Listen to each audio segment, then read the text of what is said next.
कृष्ण कृष्ण कृष्ण श्री कृष्ण गोविंद हरे मुरारी।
जगतवासी रे তোমরা মাকে কেউ যায় ভাঙে বাজাও ও না ভুলে জগতবাসী রে তোমরা মাকে কেউ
বেদনা মহারাজের নজরা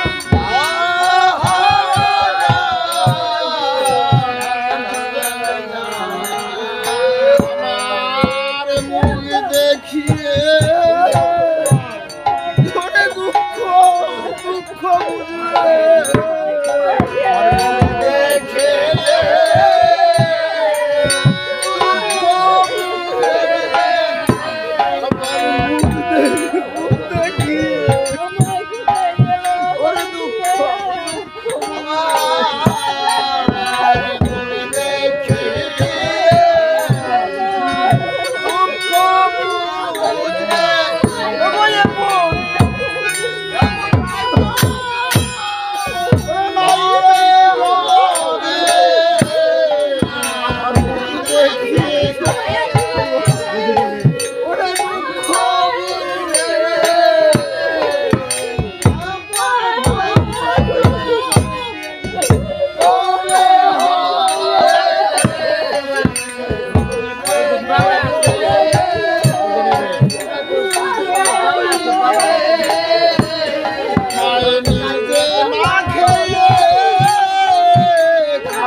গুরু দক্ষিণার জন্য দিয়েছেন তাই ধীরে ধীরে রওনা হচ্ছে যে পথে এই তারকা রাক্ষস আছে সেই পথে রওনা হয়েছে।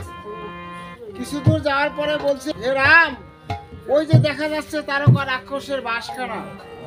এদিকে তারকা রাক্ষস বলছে আজ 3 দিন যাবত আমি কোনো কচি মাংস সেবা করতে পারছি না, কেউ আমার এখানে আসছে না।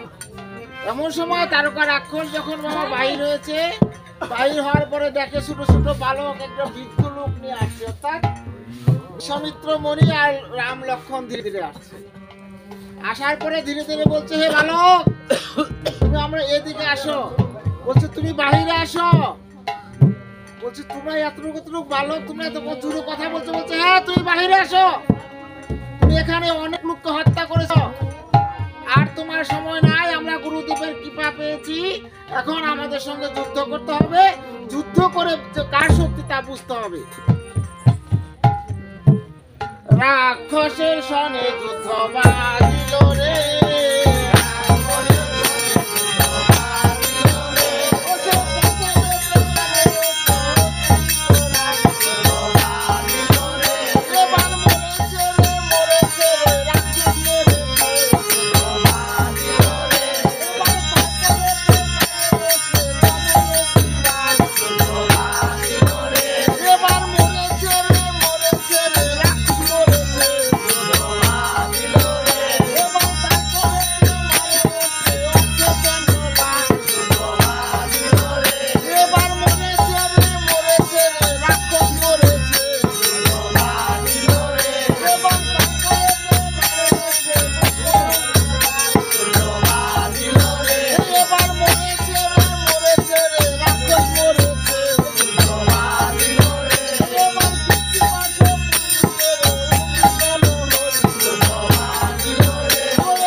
সাথে এই রাম লক্ষণের সাথে যুদ্ধ করে ধুলায় দূষিত করে দিচ্ছে রাক্ষসকে। এদিকে গুরুদেব প্রাণ টান হয়ে পড়ে এভাবে কাঁদছেন যে আমার প্রাণ মনে হয় চলে যাচ্ছে, এই রাক্ষসকে তো বধ করতে পারবে না। এমন সব বলছে গুরুদেব গুরুদেব উঠুন, আমরা যে রাক্ষস বধ করেছি। গুরুদেব উঠে বসে বলে তোমরা রাক্ষস বধ করেছো? সত্যি তোমরা রাক্ষস বধ করেছো? রাম বলছে না গুরুদেব, আমি রাক্ষস বধ করতে পারিনি, তুমি কৃপা করেছো বিধায় আমি তোমার মন্ত্রের গুণে তোমার শক্তির গুণে আমি রাক্ষসকে বধ করছি, আমি বধ করতে পারি। গুরুদেব তুমি রাক্ষসকে বধ করেছো? লক্ষণ বলছে না না, আমার দাদা রাক্ষসকে বধ করেছে। বলছে না না ভাই, গুরু শক্তি যদি না থাকতো আমাদের, তো আমরা কখনোই রাক্ষসকে বধ করতে পারতাম না। কারণ এই দেহের মধ্যে কামরূপী একটা রাক্ষস আছে, প্রত্যেকটা দেহের মধ্যে একটা কামরূপী রাক্ষস আছে। এই কামরূপী রাক্ষসকে ধ্বংস করতে হলে গুরুর কৃপা না হলে কামরূপী রাক্ষসকে বধ করা যাবে। তাই রাক্ষসকে যখন বধ করলেন, সেখানে মিথিলা থেকে জনক রাজা আসছেন নিমন্ত্রণ দেওয়ার জন্য, যে আমার কন্যা বিবাহ দিব, কন্যা বিবাহ সীতার বিবাহ দিব, বিবাহের জন্য আমি নিমন্ত্রণ দেওয়ার জন্য আসছি। এজন্য স্বয়ং ভগবান অজানে লম্বিত বাহু, অজানে লম্বিত মানে হাতটা তার বাহু থেকে পিছিয়ে চলে গেছে, অর্থাৎ ভগবান ছাড়া এত বড় এত সুন্দর চেহারা হতে পারে না। তুমি এই বালক দুখানা নিয়ে আমার সেখানে যাবে, নিমন্ত্রণ রক্ষা করবে। এদিকে বলছে না না, আমি 7 দিনের জন্য এই রাম লক্ষণ কিনেছি দশরথের কাছ থেকে, আমি এই বালক নিয়ে তোমার ওখানে বিবাহে যেতে পারবো না। বলছে না না, তোমার নিমন্ত্রণ রইলো, তুমি এই বালক দুখানা নিয়ে আমার ওখানে যাবে। এই বালক তোমরা কি যাবে? বলছে আমরা যাব, আমার মা বাবা কিছু বলবে না। তো মন্ত্রীবর বলছে যেহেতু বালক যাবে তাহলে আমার আর অসুবিধা কি? তো ঠিক আছে যাও। উপক্রমণি যখন বিশ্বামিত্র মনির আশ্রমের দিকে আসছে, আসার সময় দেখে সে ওই মাংসপিণ্ডটা তুম্বুক করে নড়ছে। নড়ার পরে ওই বলছি মনিবার বলছে দেখ আমার 8টা বাঁকা, আমি হাঁটতে পারি না, এমন করে হাঁটি, আর তুই মনে করছিস আমাকে ভেঙ্গাচ্ছিস, তুই মনে করে নড়ছিস আমাকে ভেঙ্গাচ্ছিস। সত্যি যদি তুই আমাকে ভেঙ্গায় থাকিস তবে তুই ধ্বংস হয়ে যা, আর যদি আসলে তুই এমনই থাকিস তবে তুই মানব রূপ ধারণ কর। এই ভগীরথের জন্ম হলো, ভগে ভগে ভগীরথের জন্ম হলো, যা সকল বংশকে তিনি। মন্ত্রীবর কি করলেন? বিশ্বামিত্র মনে রাম লক্ষণকে নিয়ে ধীরে ধীরে বলছে তাহলে চলো যাই, মিথিলায় চলে যাব। মিথিলায় যখন রওনা হচ্ছেন, কিছু দূর যাওয়ার পরে দেখে বাবা একটা দেহ, অর্থাৎ মানুষের দেহ পড়ে আছে পাথর হয়ে। বলছে হে রাম, তুমি একে পদস্পর্শন করো, পদস্পর্শন করলে এ মানুষ হয়ে বৈকুণ্ঠে চলে যেতে পারবে। বলছে একে আমি জানি না শুনি না, আমি পদস্পর্শ করব আর এ মানুষ হয়ে বৈকুণ্ঠে চলে যাবে, এটা আমি পারবো না। গুরুদেব বলছে শোনো, সত্যযুগে গৌতম মুনি ছিলেন, গৌতম মুনির স্ত্রী অহল্যা অন্যায় অপরাধ কারণে এই অহল্যাকে অভিশাপ দিয়েছিলেন। এই অভিশাপ দেওয়ার কারণে তিনি পাষাণ পাথর হয়ে রয়েছে। আর এই গৌতম মুনির সন্তান ছিলেন সদানন্দ। সত্যের পরে কিন্তু এখন ত্রেতা আমরা গুনি, সত্য ত্রেতা দাপর বলে, এটা গুনি না বাবা। তখন ওই সত্য যুগে ছিল সত্যর পর ছিল দাপর, দাপরের পরে ছিল ত্রেতা, ত্রেতার পরে ছিল কলি। তখন এই গৌতম মুনির পুত্র সদানন্দ বলল হে মণিবর, আমি এতদিন মা ছাড়া থাকতে পারবো না। যার এ জগতে মা হারিয়েছে সে বুঝে মায়ের কত বড় বেদনা। আমি এত যুগ যুগান্তর ভরে আমি মাকে ছাড়া থাকতে পারবো না। তাই এই সদানন্দ ঈশ্বর আরাধনে ব্রহ্মার আরাধনা করতে করতে উনি ব্রহ্মাকে এনেছিলেন। ব্রহ্মা বললেন তোর কি অভিপ্রায়? বলছে একটাই অভিপ্রায়, এতদিন আমি আমার মা ছাড়া থাকতে পারবো না। সত্যর পরে দাপর, দাপরের পরে ত্রেতা, ত্রেতা যুগে রাম অবতার হবে, সেই অবতারে রামের বর্ষ পেয়ে আমার মা উদ্ধার পেয়ে বৈকুণ্ঠে যাবে। এতদিন আমার মা কষ্ট করতে পারবে না। যদি ব্রহ্মা তোমার বর দিতেই হয় তবে সত্যর পরে ত্রেতা দিবা, ত্রেতার পরে দাপর, দাপরের পরে কলি, একটা যুগ পাল্টাই দিতে হবে। সাধনায় সন্তুষ্ট হয়ে কি করলেন ব্রহ্মা? তাকে বর দিলেন। এই যে সত্যর পরে ত্রেতা, ত্রেতার পরে দাপর, দাপরের পরে আসলেন কলি। তখন এই পাথর হয়ে যখন মানব হয়ে পড়ে আছে, বলছে এখন তো তুমি, তখন রাম বলছে না না, আমি হলো ক্ষত্রিয়ের সন্তান, আর হচ্ছে মণিবর ব্রাহ্মণী অর্থাৎ ব্রাহ্মণের স্ত্রী, আমি একে কখনোই পদস্পর্শ করাইতে পারবো না। বলছে হে রাম, তুমি যদি এর চতুর্পাশে ঘুরে ঘুরে রাম নাম করো তোমার চরণ ধুলি যদি তার অঙ্গে একবার পরে তবে তিনি মানব হয়ে বৈকুণ্ঠে গমন করবে। তখন চতুর্দিকে ঘুরে ঘুরে যখন রাম নাম করছেন, রাম নাম করার পরে তার চরণ ধুলি যখন উড়ে গিয়ে তার শরীরে পড়েছে, তিনি মানব রূপ ধারণ করে তখন করজোরে বলছে, প্রভু আমি স্বামীর অভিশাপে পাথর হয়েছিলাম,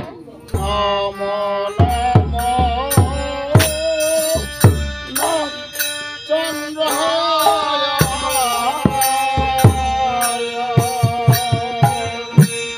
ওই পদে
বৈকুণ্ঠে চলে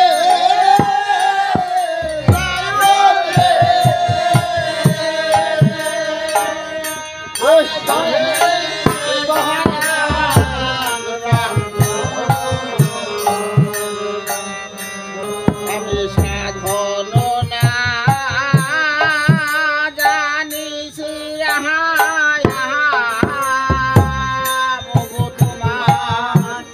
ওই ভজন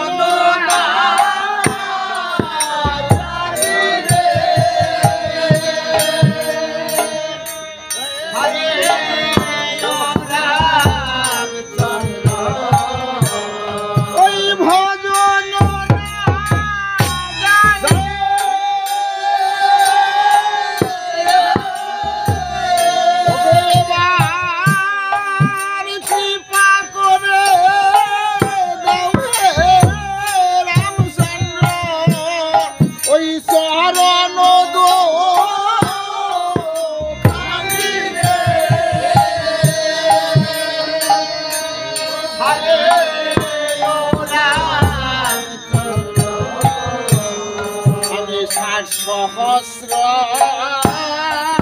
বৎসর আমি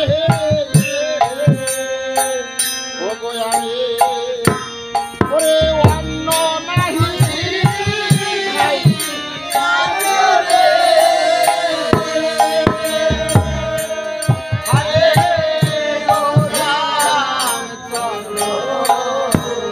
ওরে 60 সহস্র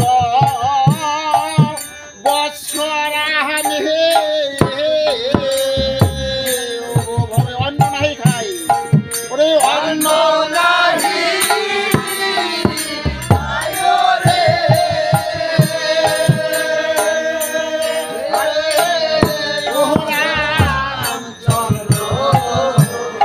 ওই অন্য নাহি খাই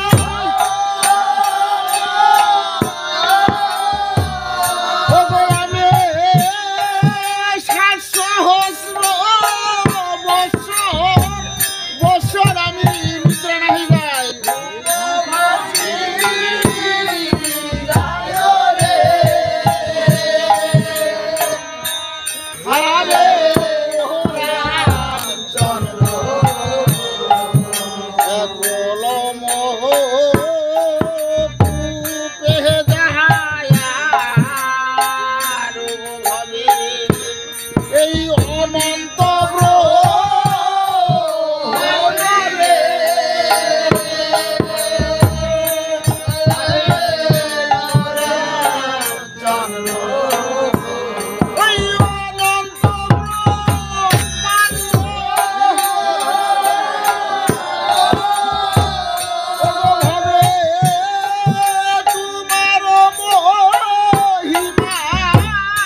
ওরে অমৃত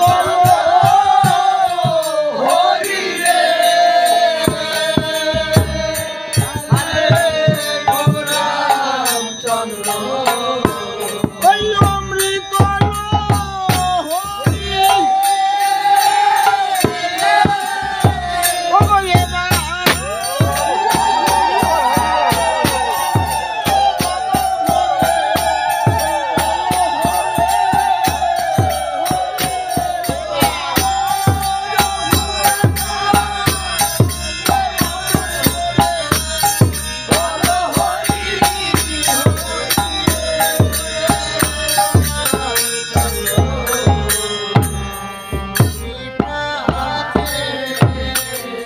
শ্রীরামের চরণ স্পর্শে পাষাণী মানব হয়ে বৈকুণ্ঠে চলে গেলেন। ধীরে ধীরে বলছে, হে রাম লক্ষ্মণ চলো যায় এবার সরস নদীর ঘাটে, আমাদের নদী পার হতে হবে। সরস নদীর পারে গিয়ে বলছে, হে মাধব আমাদের একটু পার করে দাও। রাম লক্ষ্মণকে বলছে, রাম লক্ষ্মণ তুমি ডাকো, আমি ডাকলে আসবে না। মণিবর বলছে কেন গুরুদেব তুমি ডাকলে আসবে না কেন? বলছে আমি প্রতিদিন পার হয়ে যাই, তাকে কোনোদিন একটু অর্থাৎ পয়সা দিতে পারি না, আমাকে পার করবে না, তুমি ডাকো। রাম ডাকছে, হে মাধব দয়া করে আমাকে একটু পার করে দাও। বলছে আর সারা দিন আমি একটা লোকও পাইনি পার করার জন্য, আর তোমার সঙ্গে যে সাধু আছে আমি তোমাদের পার করব না। বলছে কেন? বলছে এই সাধু কোনোদিন আমাদের অর্থ দেয়নি। রাম বলছে, হে মাধব যদি তুমি আমাকে এই সময় পার করে দাও আমি তোমাকে শেষের দিনে পার করে দেব। মাধব তুমি কে আমাকে শেষের দিনে পার করে দিবে? গুরুদেব বিশ্বামিত্র বলছে, হে মাধব এতদিন তো আমি পয়সা ছাড়া পার হয়েছি, তুই জানিস না এর চরণের গুণে পাষাণ মানব হয়ে বৈকুণ্ঠে চলে গেছে। মাধব ধীরে ধীরে গিয়ে সেই পাষাণী কাজ দিয়ে প্রতিদিন আসে, দেখে সত্যি সেই পাষাণী নেই, তার ধুলির এমনি গুণ।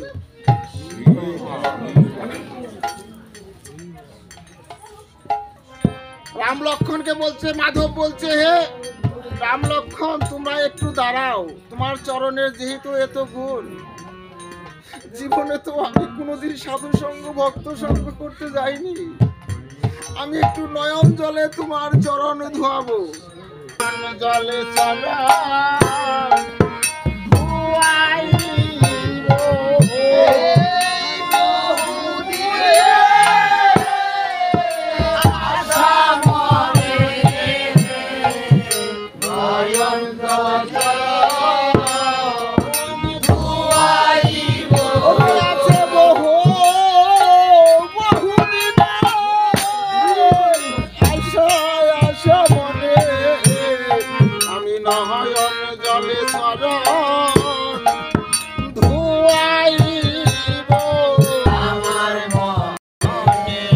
বলছে, প্রভু আমি তোমাকে নয়ন জলের চরণ ধোয়াবো, তবে তোমার চরণের গুণে যেহেতু পাষাণী মানব হয়ে গেছে, তবে আমার নৌকায় যে উঠবে তোমার চরণ কিন্তু আমার নৌকার মধ্যে দিতে পারবে না। যদি আমার নৌকাখানা মানুষ হয়ে যায় তাহলে আমি পাটনি জাতিতে পাটনি আমি কি পেয়ে খাবো? বলছে ঠিক আছে মাধব তুমি আমাকে পার করে দাও, আমি পা দুখানা বাহিরে রাখবো, তোমার নৌকায় যাব। যখন শ্রীরামচরণ নৌকার মধ্যে উঠছেন, পা দুখানা বাবা নৌকার বাহিরে রেখেছেন।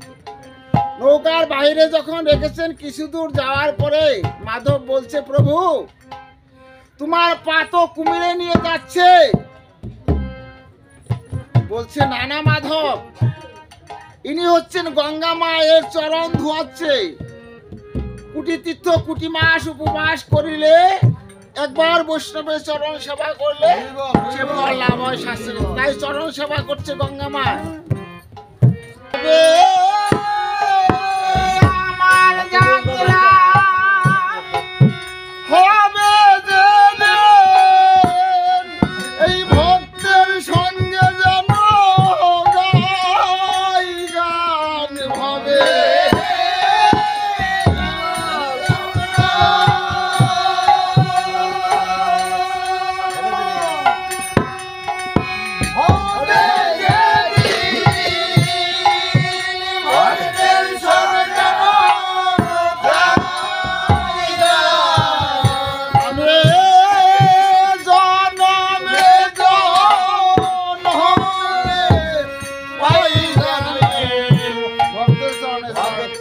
চরণে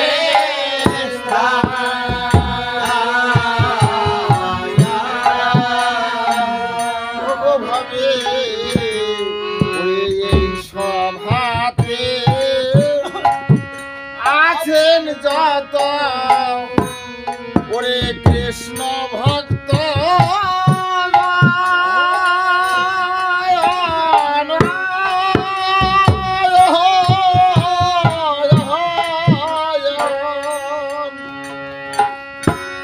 আমি কর জুড়ে ধরি সকল ওরে বৈষ্ণবের শহর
রঞ্জিত বলে ওরে শেষ ভিসা আমার আসিবে যে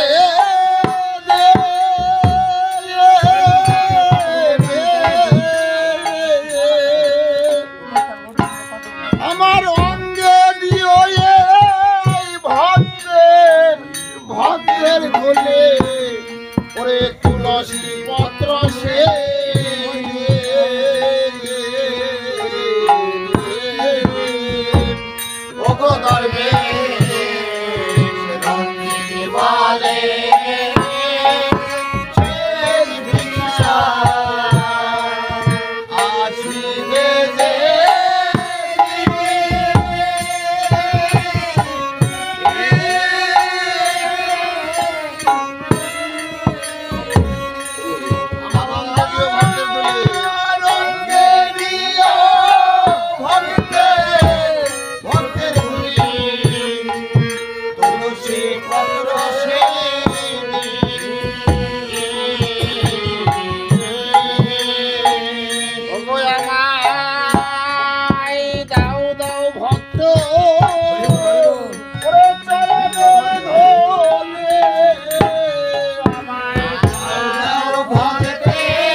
পার হয়ে উপার যাচ্ছেন।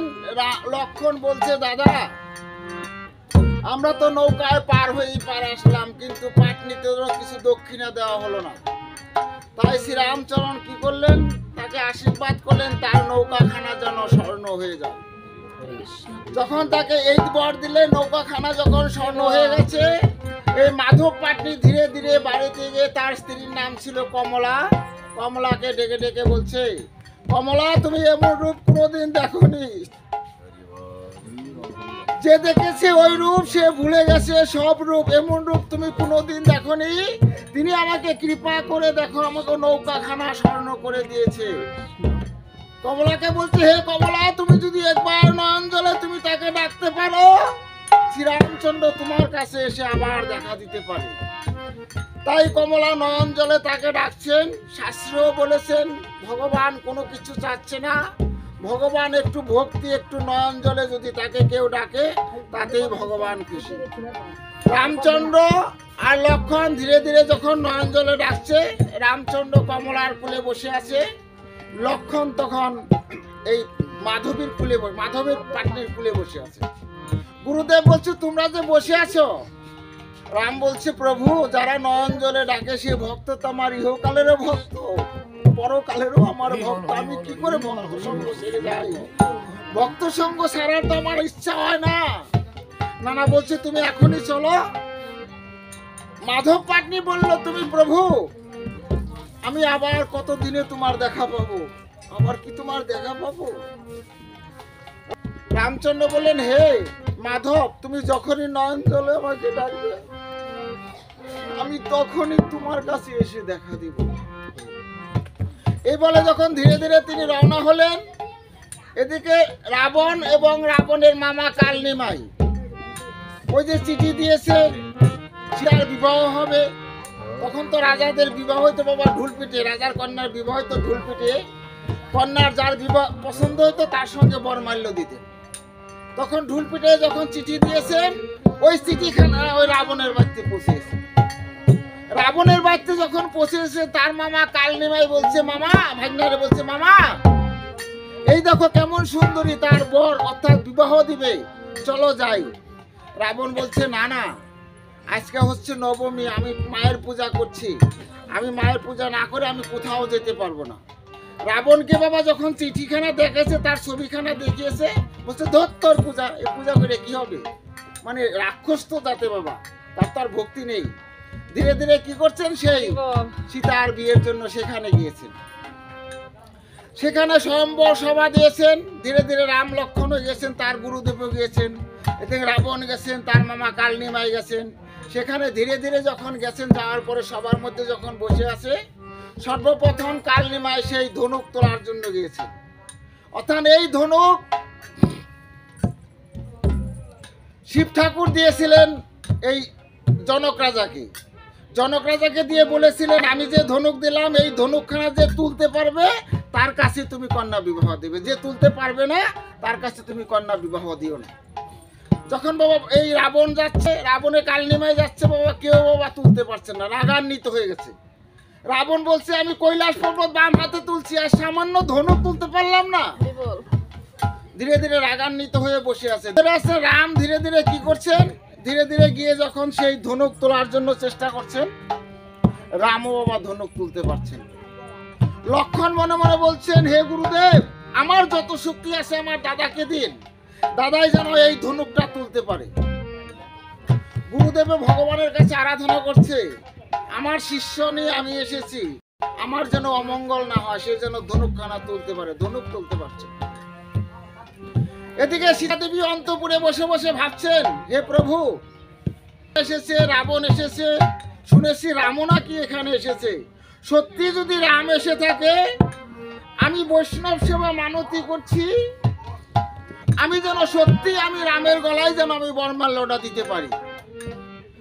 আমার যত শক্তি আছে, সীতা দেবী বলছে আমার যত শক্তি আছে শ্রীরামকে দিন, শ্রীরাম যেন এই ধনুকটা তুলতে পারে।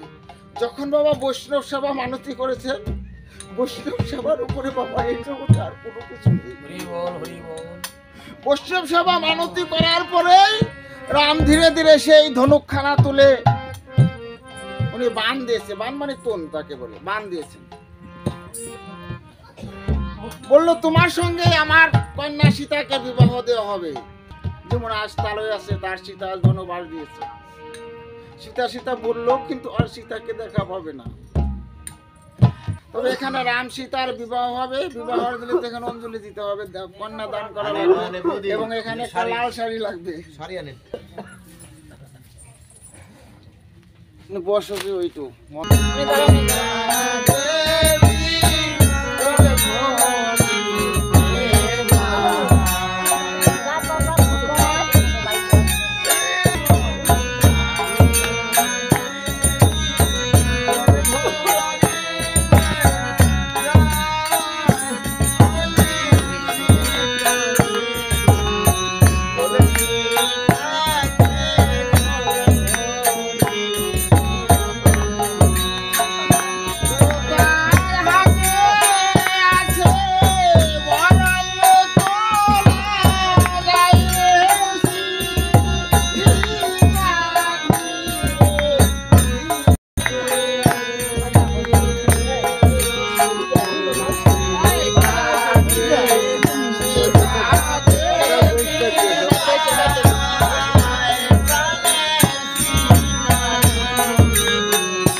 এতে গন্ধ পুষ্পে সচন্দন শুক্লপক্ষে প্রতিপদ তীর্থন্ত কাশ্যপপুত্র কন্যা দানন্থ ওং ওং সে ব্রহ্মায় নমঃ। আবার একটু বললাম, এতে গন্ধ পুষ্পে সচন্দন শুক্লপক্ষে প্রতিপদ তীর্থন্ত কাশ্যপপুত্র ওং সরস্বতী হালদার সর্বহন্তে কারণ দেন ব্রহ্মায় নমঃ। তাই রাম সীতা দেবীকে বিয়ে করে অযোধ্যায় নিয়ে এলেন। কৃত্তিবাস পণ্ডিতের জন্ম শুভক্ষণ, এখানে ইতি দিব আমি রামায়ণ কীর্তন। মারে টান চমকায় উঠে সীতার প্রাণ,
হয়তো নাম ছোট মেয়ের জামাই তো তার মধ্যে বিয়েই লেগে থাকে। বিয়ে মানে ভাই আর কি সম্পর্কে। যাই হোক, সেও 200 টাকা দান করছে তার শাশুড়ি আত্মার উদ্দেশ্যে। তবে যখন সে ইন্দ্রদেবের কাছে যাবে, ইন্দ্রদেবের কাছে যখন যাবে, যাওয়ার সময় তো বাবা সবাই এসেছে ল্যাংটা, যেতে হবে বাবা ল্যাংটা, তাই যেতে হবে না? তবে শাস্ত্র বলছে না, তার আত্মার উদ্দেশ্যে যেহেতু বস্ত্র দিয়েছে, যখন ভগবান জিজ্ঞাসা করবে, ইন্দ্রদেব জিজ্ঞাসা করবে যে তোমার আত্মার জন্য কিছু কি করেছো, তখন তো বলবে যে আমি আমার পুত্র সন্তান রেখে আসছি, আমি আমার স্বামীকে রেখে আছি, আমার আত্মার উদ্দেশ্যে একটু হরিনাম কৃষ্ণ নাম দিয়েছে, একটু রাম নাম দিয়েছে। তাই যেন সেই সময় যেন এই বস্ত্রখানা ধারণ করে ইন্দ্রদেবের কাছে বলতে পারে, এই রামায়ণে আমার আত্মার জন্য 2খানা বস্ত্র দান করেছে, এবং তিনি যেন অনায়াসে কাপড় পরে যেন বৈকুণ্ঠ লাভ করতে পারে। এইবারই বড় ছেলে সে 100 টাকা দান করছে তার মার আত্মার উদ্দেশ্যে। অর্থাৎ শাস্ত্রে লেখছে যে মা যে কত বড়, আমার মুখটা মনে হয় আরো যদি বড় দিত তাহলে পুরো পানাক দিয়ে আমার প্রাণটা পড়তো। মা যার মা হারিয়েছে সে বুঝে মায়ের কত বড় বেদনা। যাই হোক, তার মার আত্মার উদ্দেশ্যে 100 টাকা দান করেছে।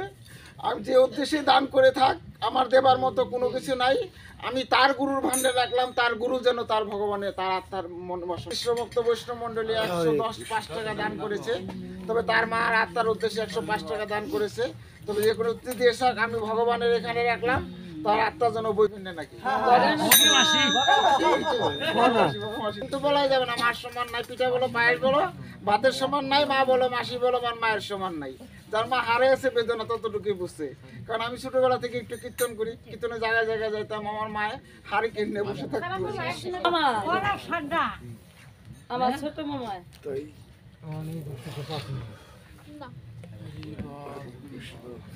এটা গুছাই